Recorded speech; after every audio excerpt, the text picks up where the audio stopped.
Ce soir, aux Nouvelles nationales d'APTN, une barricade de fortune enflammée est créée en support aux activistes opposés à l'oléoduc de Wet'suwet'en. Je ne vous cacherai pas qu'il y aura sans doute des chefs autour de la table qui sont d'ailleurs déjà exprimés sur son absence et qui en sont déçus. Les chefs des Premières Nations se réunissent avec le gouvernement du Québec pour mettre en œuvre les appels à l'action de la Commission Vient et de l'enquête nationale sur les femmes et les filles autochtones disparues et assassinées. Very confusing as to which law we have to follow, or all the laws. I mean, if that's the case, why did we even make our own bylaw if we have to follow all the other laws? I don't know. It's confusing. Aussi, des dispensaires de cannabis sont prêts à faire affaire dans la Première Nation de l'Estigouche après 2 semaines de controverses. Bonjour, Kwekwe et Wadja. Je suis Sophie-Claude Miller. Bienvenue aux Nouvelles nationales d'APTN. Merci de vous joindre à nous. Vendredi matin, à l'heure de pointe, les gens en déplacement à Montréal ont rencontré une barricade de fortune enflammée. Elle avait été créée en support aux activistes opposés à l'oléoduc à Wet'suwet'en. Selon les photos et un communiqué de presse diffusé par des activistes, des cônes oranges de la circulation ont été enflammés et une bannière fut accrochée sur un panneau de sortie d'autoroute. Le communiqué de presse mentionne que la barricade a été érigée suite à l'appel à l'action de la solidarité des manifestants anti-pipeline de Wet'suwet'en. Une interruption similaire de la circulation avait aussi eu lieu le 16 janvier à Montréal. La police mentionne qu'il n'y a eu aucune arrestation en lien avec cet incident et que l'événement est toujours sous enquête. La barricade fut nettoyée avant 9 heures, mais la bannière était toujours accrochée en avant-midi. Pendant ce temps, voici les derniers développements en territoire Wet'suwet'en. Des voitures de police bloquent maintenant la route d'accès au camp des manifestants et ils ne laissent pas passer les médias en ce moment.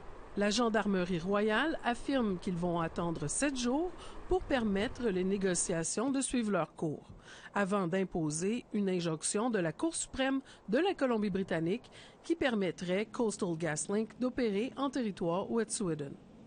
Les chefs héréditaires mentionnent qu'en participant à des discussions avec la province, c'est une opportunité pour une résolution paisible. Toutefois, ils ont clairement spécifié qu'ils s'opposent toujours au projet d'oléoduc sur leur territoire non cédé. Des chefs autochtones ainsi que l'Association de liberté civile de la Colombie-Britannique ont déposé une plainte contre la GRC pour la mise en place du point de contrôle dans le nord de la province. Ils demandent à la Commission civile d'examen des plaintes de la GRC, d'enquêter sur plusieurs témoignages de gens qui se sont vus refuser l'accès à leur territoire pour des raisons arbitraires, selon eux. Le grand chef Stuart Philip croit que les points de contrôle dépassent les droits accordés à la GRC par l'injonction qui les autorise à arrêter toute personne qui entrave le travail de Coastal GasLink. Il demande au premier ministre de la Colombie-Britannique de venir en personne négocier avec les chefs héréditaires du territoire Wet'suwet'en. John Horgan has vehemently and adamantly refused to meet with the hereditary chiefs. We find that response highly unacceptable. It's irresponsible. And we're calling upon Premier Horgan to get off his high horse and know and understand it's part of his responsibilities to do his utmost to de-escalate a very dangerous and volatile situation. Que pensez-vous des manifestations en support à la communauté de Wet'suwet'en et de la police qui empêche les médias d'atteindre les camps des manifestants? Vos commentaires, suggestions, questions et invitations sont toujours les bienvenus. Nous vous invitons aussi à nous suivre sur les réseaux sociaux pour ne rien manquer. Pour nous joindre, l'adresse est le info, nouvelles au pluriel, @aptn.ca.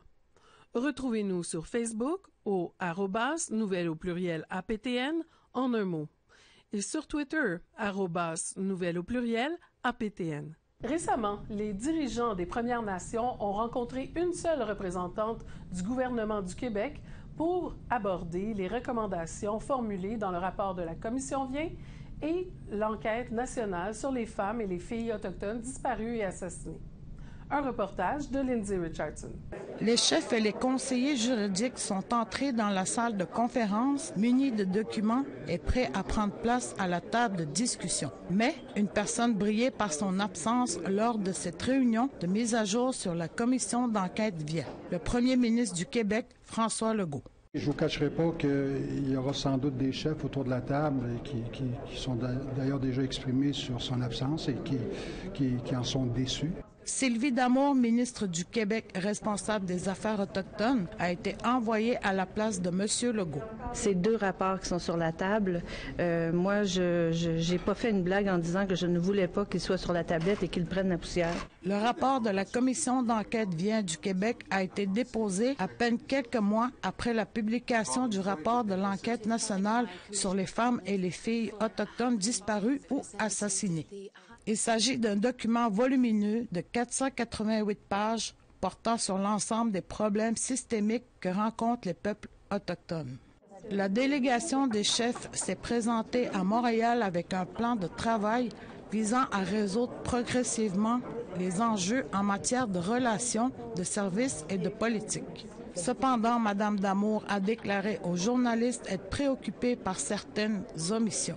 Je l'ai dit ouvertement devant les micros que je trouvais que ce rapport n'avait pas été assez loin pour les femmes de Val-d'Or. Madame Damour a fait allusion aux femmes autochtones qui auraient subi des agressions physiques et sexuelles de la part d'agents de la Sûreté du Québec en 2015. Le contre-coup politique découlant de ces allégations a donné lieu à 142 appels à l'action de la commission d'enquête vient. Ces appels à l'action doivent être mis en œuvre dès maintenant et Mme Damour affirme qu'il y a urgence. Il y a encore des femmes qui se font agresser, il y a encore des femmes qui disparaissent. Alors pour moi, c'est de l'empressement d'aider à travailler le plus rapidement possible pour aider ces femmes-là. Toutefois, M. Picard précise qu'avant même d'en arriver là, il faudra nommer un organisme de surveillance afin de garantir que les recommandations sont bien appliquées. Il faudra fixer d'autres rendez-vous parce que le travail est beaucoup trop important, beaucoup trop large. On n'a pas donné de chiffres exacts sur le nombre de chantiers qui pourraient voir le jour, mais on sait qu'il y a énormément de pain sur la planche là, pour les prochaines semaines, les prochains mois. Le chef Ghislain Picard et le premier ministre François Legault ont convenu de se rencontrer ce printemps. Même si aucune date n'a encore été fixée, les dirigeants des Premières Nations ont la certitude que le programme est, quant à lui, bien établi. Un reportage de Lindsay Richardson, Nouvelle nationale d'APTN, Montréal. L'heure de la première pause de votre bulletin de Nouvelles nationales est déjà arrivée. Au retour, une Inuk de 99 ans est honorée par Parc Canada pour sa contribution lors de la Deuxième Guerre mondiale. La communauté Mi'kmaq de Listigouche est maintenant prête à vendre légalement du cannabis et les parlementaires sont de retour en chambre après 6 semaines pour les vacances des fêtes. Nous vous retrouvons dans quelques minutes.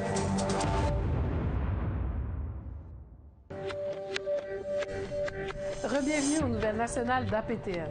Une aînée Inuk de 99 ans a été honorée par Parc Canada en tant qu'héroïne parce que ses efforts ont aidé les Alliés à gagner la Seconde Guerre mondiale.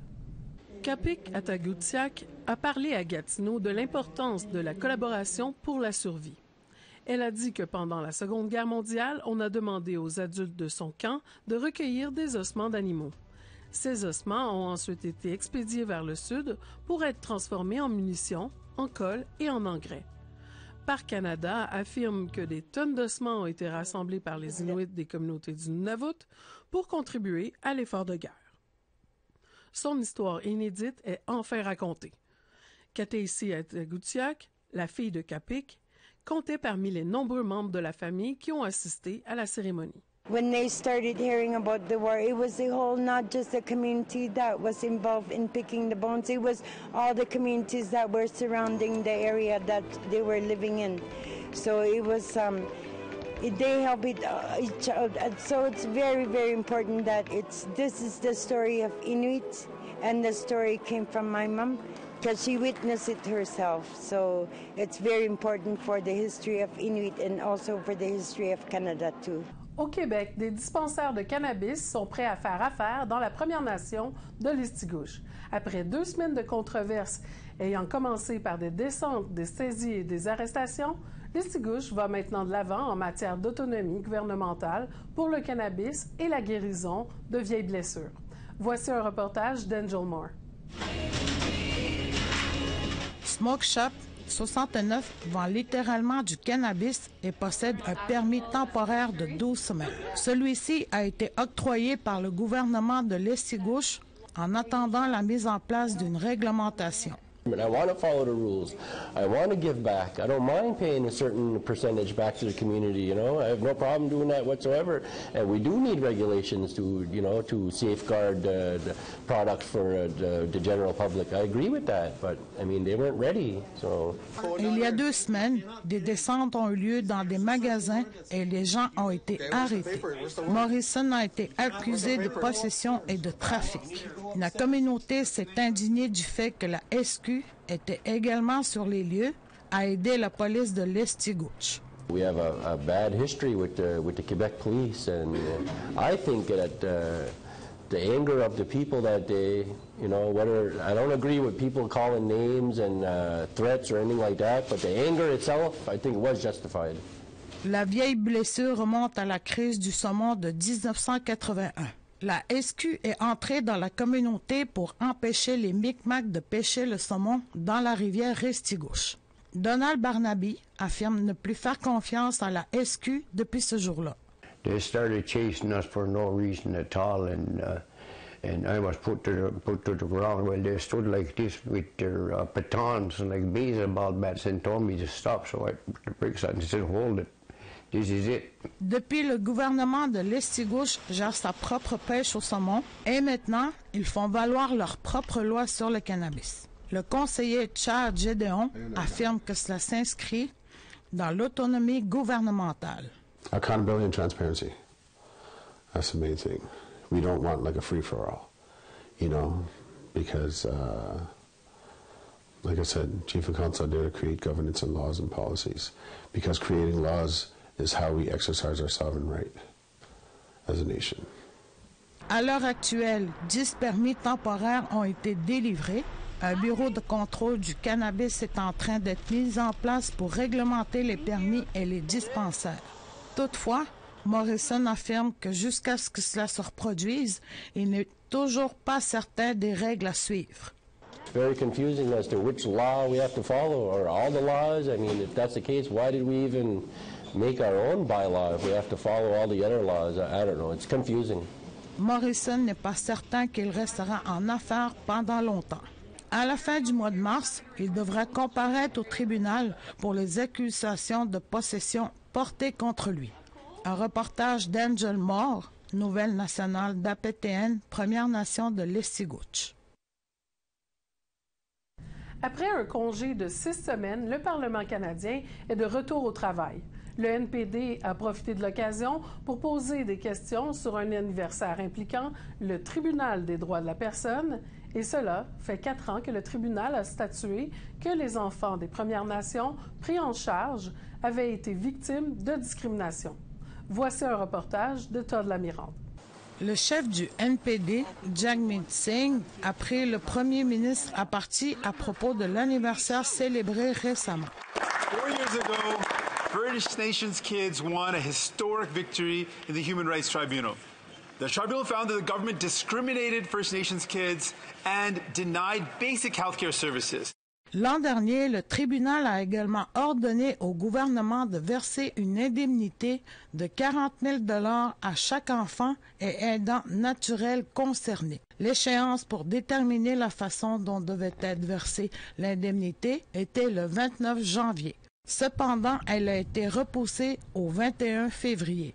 Une décision critiquée par le député néo-démocrate Charlie Angus. I'm really sorry that the government has been given any kind of extension because the pattern with this government has been absolute denial. They have refused to meet.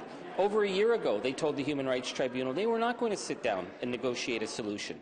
So when the Prime Minister stands up and his ministers stand up and say, well, we're trying to work for the good of the children, they're lying. Est-ce que les libéraux vont arrêter de poursuivre les enfants? Singh a également demandé à Trudeau les raisons pour lesquelles le gouvernement continue les poursuites judiciaires impliquant les enfants des Premières Nations.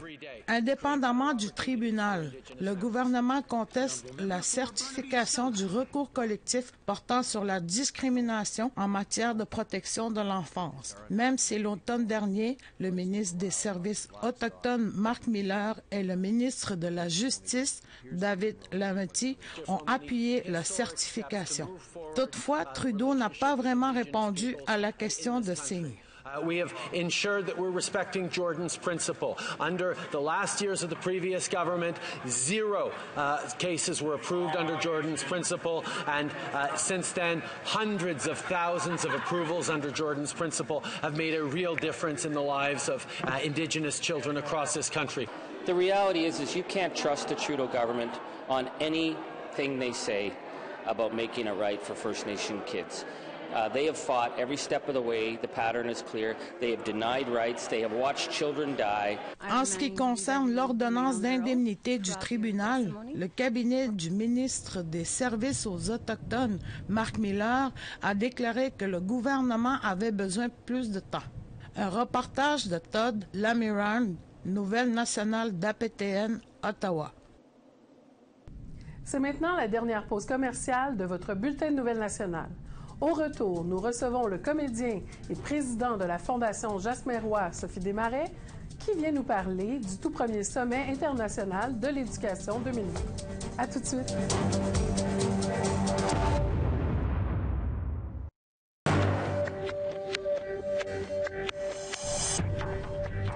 Bienvenue aux Nouvelles nationales d'APTN. Tel que mentionné avant la pause commerciale, nous recevons aujourd'hui en studio Jasmin Roy, comédien et président de la Fondation Jasmin Roy, Sophie Desmarais. Jasmin Roy, bonjour. Bonjour Sophie. Merci beaucoup d'avoir accepté notre invitation. C'est un honneur d'être là pour moi. Merci.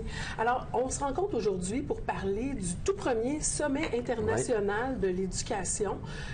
Donc, c'est une collaboration avec votre fondation et puis ça va avoir lieu à Montréal, mais il y a plusieurs volets avec ça. Donc, avant d'aller un peu plus loin sur le sommet, on va parler brièvement. La Fondation Jasmin Roy, c'est une fondation qui donne des formations dans plusieurs endroits contre l'intimidation? Bien, nous, on est beaucoup plus maintenant, on parle de créer des milieux positifs et bienveillants dans les milieux éducatifs. Donc, on travaille beaucoup au développement des compétences émotionnelles et relationnelles des jeunes et aussi des adultes, parce que des fois, les adultes les ont pas. Donc, pour les enseigner, il faut les modéliser pour les enfants. Donc, puis moi, depuis le début de la Fondation, je voulais travailler avec les communautés autochtones, pas leur dire quoi faire, mais les accompagner, parce que je travaille avec plusieurs personnes, puis j'ai réalisé qu'il y avait des belles choses qui se passaient dans les communautés, puis on n'entendait pas assez parler. Puis nous, on a un programme d'aide aux écoles, on est déjà dans des communautés, puis dans le fond, on va leur suggérer des trucs, mais on veut les rendre autonomes. Les gens sont capables de s'organiser, les gens sont capables, ils en ont des idées. Puis des fois, autant dans les milieux traditionnels québécois, des fois, c'est juste une question de confiance. Fait qu'on travaille beaucoup à créer la confiance, parce que les gens sont capables de se mobiliser, puis ils ont tous les outils pour y arriver. Puis des fois, ils font des bonnes choses, mais vu qu'ils ne savent pas trop, il n'y a pas eu de formation, bien, juste leur dire « Hey, ça va, c'est bon ce que tu fais », ça fait toute la différence. Ça renforce le tout. Là. Donc, vous avez eu l'occasion de visiter plusieurs communautés autochtones? Mon Dieu, moi, j'ai été invité, j'ai eu l'honneur d'être invité, j'ai même été jusqu'à Shefferville, beaucoup dans le Grand Nord. Oui, puis j'ai découvert toute une autre réalité, toute une autre d'autres cultures, parce que quand tu parles des communautés autochtones, c'est plusieurs cultures différentes. Oui. Et puis, j'ai toujours été impressionné par l'accueil, qui est tellement démesuré, même des fois. Tu dis, écoute, c'est le party, c'est Noël à chaque fois que je débarque. Non, vraiment, j'ai toujours, et j'adore travailler. Il y a quelque chose qui m'unit beaucoup, moi, aux communautés autochtones. Je ne veux pas comparer mon vécu au vécu des Autochtones, parce que ça a été assez dramatique, tout ce qui s'est passé. Mais moi, j'ai été ostracisé, j'ai été intimidé, j'ai été rejeté. Puis il y a quelque chose là-dedans qui me touche beaucoup par rapport à ces communautés-là. Et c'est pour ça que pour le sommet, pour moi, il fallait qu'il y ait un volet de redynamiser le savoir et l'éducation autochtone. Et en lien aussi avec les changements climatiques, parce qu'on a 3 axes, changement climatique, On a aussi saines habitudes de vie émotionnelles et relationnelles.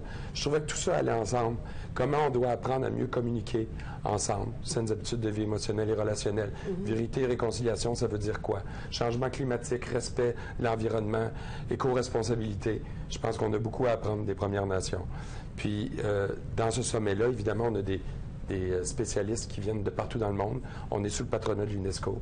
On va avoir des Autochtones qui travaillent des sommités un peu partout qui vont venir au sommet. Donc, c'est pour ça que j'invite les gens à s'inscrire. Mais vraiment, c'est un endroit pour réseauter, pour aussi... une des rares fois, je crois, qu'on fait partie tout le monde d'un tout ensemble. C'est pas juste un événement pour les Autochtones, c'est un événement pour toute cette communauté-là, parce qu'il faut créer un monde plus positif, plus bienveillant, plus durable, puis il faut le faire ensemble. Donc, pour vous, pourquoi est-ce que c'était important pour justement quelqu'un de Québécois d'inclure les Autochtones au niveau, c'est sûr qu'au niveau des changements climatiques, souvent on pense à nous parce que lorsqu'on a un traité, disons, qui protège un territoire, ça a des conséquences positives sur l'écosystème. Mais pourquoi au niveau de justement le savoir autochtone puis l'éducation autochtone, parce qu'une des conférencières invitées, ça va être bien sûr Michel Audette. Bien, moi, j'ai été très touché avec tout le rapport des femmes disparues assassinées. Et c'est pour ça qu'on voulait avoir une place pour les femmes, pour la voix des femmes au sommet, à travers l'éducation aussi, les aînés. Parce que quand on parle d'éducation, on parle d'éducation formelle et non formelle. Et les Autochtones, c'est la preuve que l'éducation, ça ne se fait pas qu'à l'école. Ça se fait aussi par les traditions. Ça se fait par la protection de la langue. Ça se fait par la transmission du savoir avec les aînés. Et ça, je crois qu'on a beaucoup à apprendre, nous, les sociétés plus modernes, où on ne laisse pas beaucoup de place aux aînés, on les met au rencard, où aussi notre rapport avec la nature est un peu coupé. Donc, de recréer ce lien-là, puis de nous apprendre ce que vous savez depuis longtemps, puis on aurait peut-être dû vous écouter plus, comment on peut maintenant tous travailler ensemble à protéger l'environnement, à avoir de meilleurs rapports entre communautés dans le respect de tous et chacun. Et donc, si je ne me trompe pas, une de vos porte-paroles aussi de cet événement-là, c'est Mélissa Molène-Dupuis. Donc, moi, je suis tombé en amour avec cette femme-là. C'était incroyable. Un esprit inspirant, contagieux de positivisme. Incroyable, cette femme-là. Je suis persuadée qu'on va avoir l'occasion de discuter avec elle, justement, peut-être plus près de la date du sommet. Donc, pour rappeler, ce sommet-là va avoir lieu à Montréal du 12 au 14 mai, au Palais des Congrès. Et les gens peuvent s'inscrire déjà. Il va y avoir, dans les autres conférenciers invités, il y a Michel Audette, comme je l'ai mentionné, de la Nation Innu. Il va y avoir aussi l'ancien président, le 45e vice-président des États-Unis aux affaires environnementales, Al Gore, qui quand même fait couler souvent beaucoup d'encre, amène une foule. Et Daniel Goleman, lui, c'est plutôt par rapport aux saines habitudes. Lui, c'est le père de l'intelligence émotionnelle. Mais tu sais, allez voir sur la programmation, vous avez des gens de partout dans le monde. On a des gens qui viennent de l'Australie pour les Autochtones sur l'éducation. On va avoir des gens aussi plus de l'Amérique du Sud. On va avoir des Inuits. On va avoir des gens, des Autochtones qui vont venir du Canada, de l'Ouest du Canada. On a aussi des gens d'ici qui vont être là présents, qui sont très importants parce qu'il faut faire briller aussi ce qu'on met de l'avant, nous, au Québec. Bien, c'est super. Écoutez, nous autres, on va mettre le lien suite à la diffusion de notre entrevue. Alors, j'invite le public à aller voir ça. Jasmin Roy, merci beaucoup. Merci, Sophie. C'est ce qui complète votre bulletin de nouvelles nationales d'APTN. Je suis Sophie-Claude Millard, au nom de toute l'équipe et en mon nom, merci d'avoir été des nôtres. Jinesh Kumitin, Miigwech, Narkumik, merci et au plaisir de vous retrouver la semaine prochaine.